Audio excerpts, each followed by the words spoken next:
छात्रों नमस्कार। कक्षा 9वीं मैथ्स के प्रश्नावली 2.5 के कुछ इम्पोर्टेंट प्रश्न, ठीक है, पूरी प्रश्नावली कराऊंगा मैं। अभी आज कुछ प्रश्न लेकर आया हूं, देखेंगे। पहला प्रश्न है, सर्व समीकरणों के प्रयोग से आपको इसको विस्तारित करना है, ठीक है। तो देखिए, x-4 गुणित x-10 देख लो। यहाँ x के रूप में आपके पास क्या है, x है, ठीक है। x के रूप में क्या है, x है। x धन a गुणित x धन b, ये सर्वसमीकरण लग रही है। इसका मान क्या है आपके पास, a का मान 4 और b का मान क्या है, बोलो यहीं पर लिख देता हूँ, b का मान है 10। तब सर्व समीका कौन सी लगेगी, x धन a गुणित x धन b बराबरी से x का वर्ग धन a धन b x धन a b के प्रयोग से कर दें। ऐसा आपको लिखा वाला उन्होंने दिया है, तो बोलो ऐसा x धन 4 गुणित x धन 10 बराबर से x का वर्ग बोलिए क्या है, x यानी आपके पास क्या है, x यानी x ही है, धन a यानी आपके पास क्या है, a यानी आपके पास है 4, b यानी आपके पास क्या है 10, फिर x यानी क्या है x, धन a यानी 4, b यानी 10, ठीक है। x का वर्ग 10 और 4 14 हो गया, और 10 चौक 40। अगली स्टेप में x का वर्ग, ये हो गया आपका 14x धन का 40 बन गए, ठीक है। अब इस समीकरण के लिए यहाँ जगह नहीं है, फिर भी मैं कर देता हूँ, ठीक है। चलिए देख लो, यहाँ x बराबर से क्या है, x है, a यानी आपके पास क्या है 8, b यानी आपके पास क्या है ऋण 10। देखो ऋण सहित अगर आपने यहाँ ले लिया तो आप धन वाली इसी सर्व समीका से इसको भी सॉल्व कर सकते हैं, बस आप चिन्ह सहित ले लेना। फिर मैंने लिख दिया, यहाँ हो गया, तो यही वाली सर्व समीका लगेगी बेटा यहाँ पे, है ना। तब सर्व समीका कौन सी लगेगी, x धन a गुणित x धन b बराबरी से x का वर्ग धन a धन b x धन a b के प्रयोग से, ठीक है। ऐसा दिया है, चलो देख लो। x यानी आपके पास क्या है, बोलो x यानी आपके पास है x, a यानी आपके पास क्या है, बोलो a यानी आपके पास है 8, फिर x यानी आपके पास x, b यानी आपके पास क्या है ऋण धन, तो ये धन और ये ऋण का मैं डायरेक्ट ऋण लिख रहा हूँ 10। अब बोलो x का वर्ग मतलब x का वर्ग, a धन b यानी a यानी बोलो कितना है 8, b यानी ऋण 10 है, तो धन और ऋण का ऋण 10, x यानी x धन 8 गुणित ऋण 10 हो गया। अगली स्टेप देखो, यहाँ पे कर दे रहा हूँ मैं, ठीक है। x धन 8 गुणित x ऋण 10 बराबरी से x का वर्ग, 10 में से 8 गया, क्या बचा आपका ऋण 2 बचा, उस ऋण 2 का गुना x में ऋण 2x, और 10 ही 8 ही ऋण का 80। ये बन गया आपका समीकरण, बड़ा आसान, ठीक है। थोड़ी सी जगह की समस्या थी, आप समझ लेंगे। चलिए अगला प्रश्न देखिए, सीधे गुणा किए बिना गुणनफल ज्ञात करना है। कैसे गुणा किए बिना, सीधे गुणा किए बिना। गुणा तो सबको आ जाता है, तो बोले गुणा आ जाता है तो वैसे आपको नहीं करना है, तो हमको कैसे करना है भाई। देखो मैं यहाँ 103 को लिख सकता हूँ 100 धन 3 लिख सकता हूँ, गुणित 107 को मैं क्या लिख सकता हूँ 100 धन 7 हो गया, लिख दिया। मैंने 103 ही लिखा है लेकिन फैलाकर, 107 ही लिखा है लेकिन तोड़कर, ठीक है। अब देखो यहाँ फिर ऊपर वाली सर्व समीका x यानी क्या है आपके पास 100, ए यानी आपके पास क्या है, ए यानी आपके पास है 3, बी यानी आपके पास क्या है 7। लगा दो सर्व समीका। तब सर्व समीका कौन सी लगा दो, बोलो। एक्स धन ए गुणित एक्स धन बी लगाओ। एक्स धन ए गुणित एक्स धन बी बराबरी से एक्स का वर्ग धन ए धन बी एक्स धन ए बी के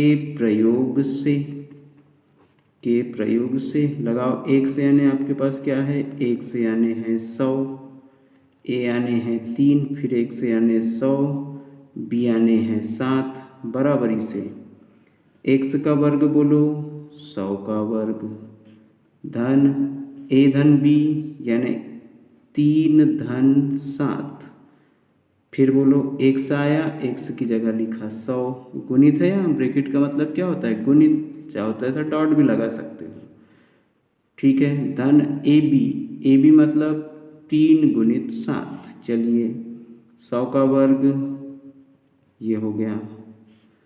अब देखो यहाँ पर 7 और 3 10 और ये गुणित में 100 और इधर 3 7 21 हो गया। कितना हो गया, 3 7 21, ये हो गया 10,000 जैसे का वैसा। 10 का गुना 100 में तो 1000 और धन का 21, ठीक है।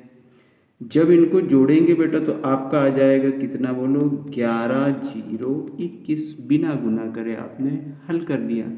ये सवाल मैं अगले वीडियो में बताऊंगा, यहाँ जगह नहीं है, ठीक है। चलिए अगला प्रश्न क्या है, देखो 9x का वर्ग धन 6x y धन y को सर्व समीका से गुणनखंड कीजिए, ठीक है।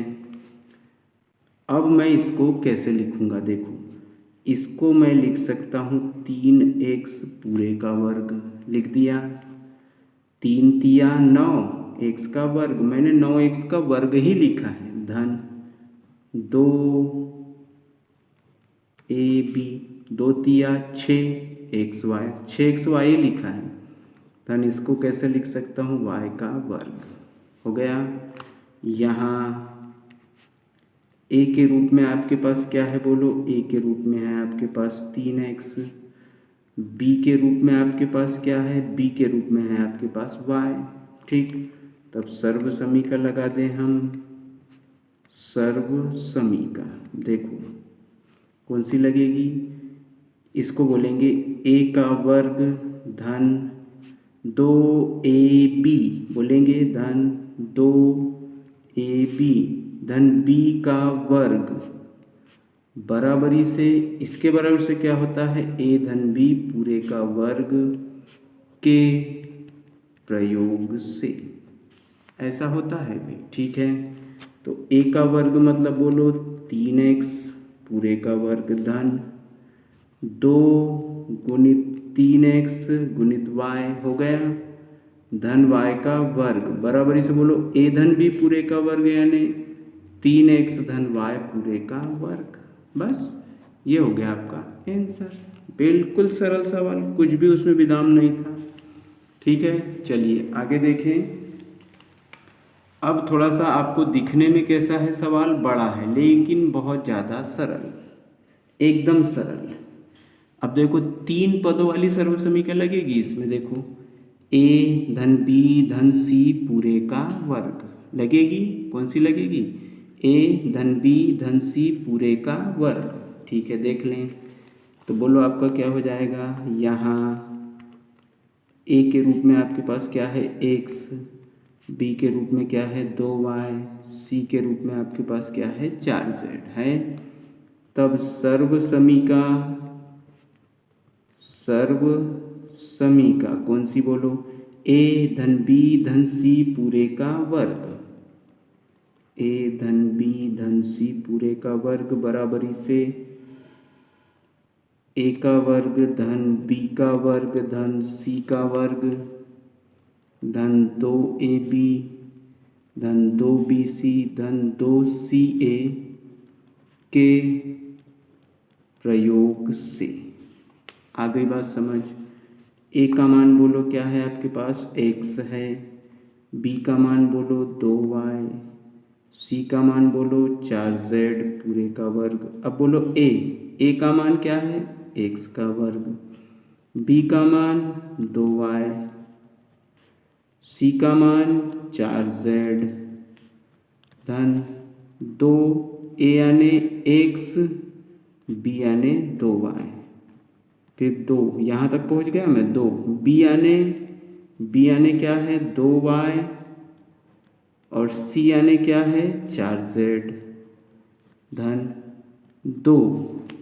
फिर आगे देखो यहाँ पे पहुँच गया, सी यानी बोलो 4z और ए यानी बोलो x, दिख रहा है x।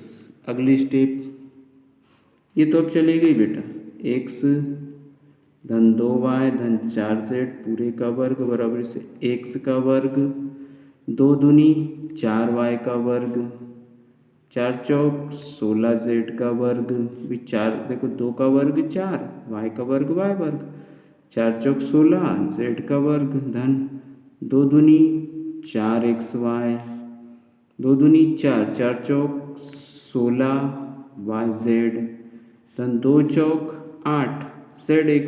चेक कर लो x कहीं डबल दिख रहा है, x की घात 2 और कहीं है क्या, नहीं है, y की घात 2 नहीं है, सब सिंगल सिंगल है, इसलिए यही आपका आंसर। ठीक है, अब यही सवाल इसी प्रकार का सवाल एक ऋण वाला है। ठीक है, इसी को हम धन वाली सर्वसमीका से करेंगे बेटा बड़ी आसानी से।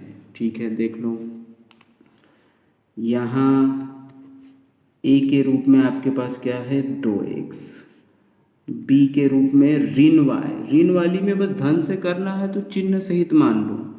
ये जो ABC आप मानते हो ना, इसको कैसे मान लो बेटा, चिन्ह सहित। ठीक है, C यानी क्या है आपके पास Z, तब सर्व समीका फिर लिखूंगा a धन b धन c पूरे का वर्ग बराबर से a का वर्ग धन b का वर्ग धन c का वर्ग धन 2ab धन 2bc धन 2ca के प्रयोग से हो गया। ठीक, a यानी बोलो आपके पास क्या है 2x, b यानी क्या है बोलो ऋण y है, तो देखो ये धन और ये ऋण का हो गया ऋण y, c यानी क्या है धन z ही है पूरे का वर्ग। अब बोलो a का वर्ग, a यानी क्या है 2x, तो ब्रैकेट में लिखो क्योंकि दो राशियां हैं ना तो दोनों पे वर्ग लगेगा। ठीक है, धन b यानी बोलो क्या है, b यानी है आपका ऋण y पूरे का वर्ग धन c यानी बोलो क्या है, c यानी है आपका z का वर्ग धन 2 a यानी बोलो क्या है, a यानी है 2x गुणित b यानी बोलो ऋण y। ठीक, धन 2 b यानी बोलो ऋण y, c यानी बोलो z। हो गया, यहाँ तक पहुँच गया मैं। अगली स्टेप धन 2 c यानी बोलो z और a यानी बोलो 2x, सब दिख रहा है मेरे हिसाब से। ठीक है, ये स्टेप फिर जैसी की वैसी, 2x ऋण y धन z का वर्ग, 2 दूनी 4x का वर्ग, ऋण का गुना 2 बार होता है तो बेटा ऋण और ऋण का हो जाता है धन, तो यहाँ पे हो जाएगा धन y का वर्ग। ठीक है, ये धन z का वर्ग धन देखो धन और ऋण का ऋण, 2 दूनी 4xy धन और ऋण का ऋण, 2 एकम 2 yz, फिर धन और धन का धन, 2 दूनी 4zx, सब घाते एक एक बार है इसलिए यही आपका आंसर। चलिए धन्यवाद।